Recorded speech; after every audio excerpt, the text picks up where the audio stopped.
اللہ نے انسان کو کھنکھناتی مٹی سے پیدا کیا جو کہ ٹھیکری کی طرح تھی۔ ان تمام آیات کریمہ میں کوئی تناقض، تعارض اور اختلاف نہیں، اس لیے کہ ان مختلف آیات میں انسان کو اس کی تخلیق کے مختلف مراحل کی یاد دہانی کرائی گئی ہے۔ خلاصہ کلام یہ ہوا کہ تخلیق کے عمل کا پہلا مرحلہ تراب تھا، یعنی عام حالت والی خشک مٹی، پھر تین یعنی بھگوئی ہوئی مٹی، پھر لیسدار مٹی یعنی سلسال، پھر ٹھیکری کی طرح کی مٹی یعنی فخار، اور یہ کام جمعے کی آخری گھڑی میں کیا گیا۔ اور یہ دن اللہ کے لحاظ سے شمار ہونے والے دنوں میں سے ہمارے دنوں کی طرح نہ تھا، ہمارے اور اللہ کے دن مختلف ہیں۔ تخلیق آدم دراصل اللہ کا کرشمہ ہے، انسانوں کو ایک صورت عطا کی گئی۔ اس مرحلے کا تذکرہ بخاری اور مسند احمد کی ایک روایت میں ہے۔ اللہ نے آدم کو پیدا کیا اور ان کا قد 60 ہاتھ یا 60 میٹر لمبا تھا۔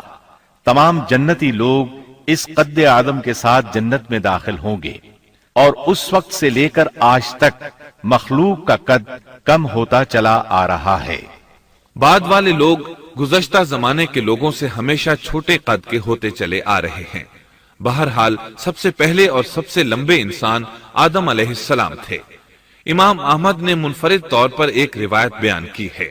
اس میں رسول اکرم صلی اللہ علیہ وسلم نے آدم علیہ السلام کی لمبائی 60 ہاتھ یعنی 60 میٹر اور چوڑائی 7 ہاتھ بیان فرمائی ہے۔ سبحان اللہ! سیدنا آدم کس قدر ضخیم اور عظیم مخلوق تھے۔ صحیح مسلم اور مسند احمد کی روایت میں ہے، اللہ نے آدم کو پیدا کیا تو اسے اپنی منشا کے مطابق کچھ عرصہ ڈھانچے کی صورت میں چھوڑے رکھا۔ ابلیس اس کے ارد گرد چکر لگانے لگا۔ اس نے دیکھا کہ وہ پیٹ والا ہے۔ وہ سمجھ گیا کہ یہ مخلوق اپنے آپ پر کنٹرول نہیں کر سکے گی۔ اس حدیث سے معلوم ہوتا ہے کہ انسانوں کی طرح جنات کا پیٹ نہیں ہے، صرف انسان ایسا ہے جس کا اندر والا حصہ کھوکھلا ہے۔ بہرحال اللہ نے انسان کو اس شکل و صورت میں پیدا فرمایا۔ آدم 40 راتیں مجسمے کی صورت میں پڑے رہے۔ جسم موجود تھا لیکن روح نہیں تھی۔ ابلیس آتا، اس ڈھانچے کو ٹھوکر لگاتا تو جسم سے ایسی آواز نکلتی جیسے خالی مٹکے پر ہاتھ مارنے سے نکلتی ہے۔ اسی لیے اللہ نے بھی فرمایا ہے کہ وہ کھنکھناتی مٹی سے پیدا کیے گئے۔ آدم علیہ السلام میں روح ڈالنے سے پہلے ایک مرتبہ فرشتوں کا ان کے پاس سے گزر ہوا تو وہ کچھ گھبرا سے گئے۔ ابلیس کو تو بہت زیادہ گھبراہٹ کا سامنا کرنا پڑا۔ وہ گزرتے ہوئے ٹھوکر مارتا اور کہتا، تجھے کسی خاص مقصد کے لیے پیدا کیا گیا ہے۔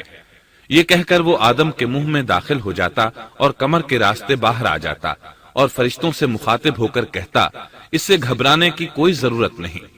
اگر مجھے اس پر مسلط کر دیا گیا تو میں یقیناً اسے ہلاکت میں ڈال دوں گا، اور اگر اسے مجھ پر مسلط کر دیا گیا تو بلا شبہ میں اس کی نافرمانی کروں گا۔ اندازہ کیجئے وہ تعجب کر رہا ہے کہ انہیں کیوں پیدا کیا گیا ہے۔ اس کی آدم علیہ السلام سے دشمنی کس قدر پرانی ہے، گویا ابتدا ہی سے یہ عداوت پر ڈٹ گیا تھا۔ بہرحال اللہ نے آدم میں روح پھونکی۔ اس مضمون کو قرآن مجید میں جا بجا ذکر کیا گیا ہے۔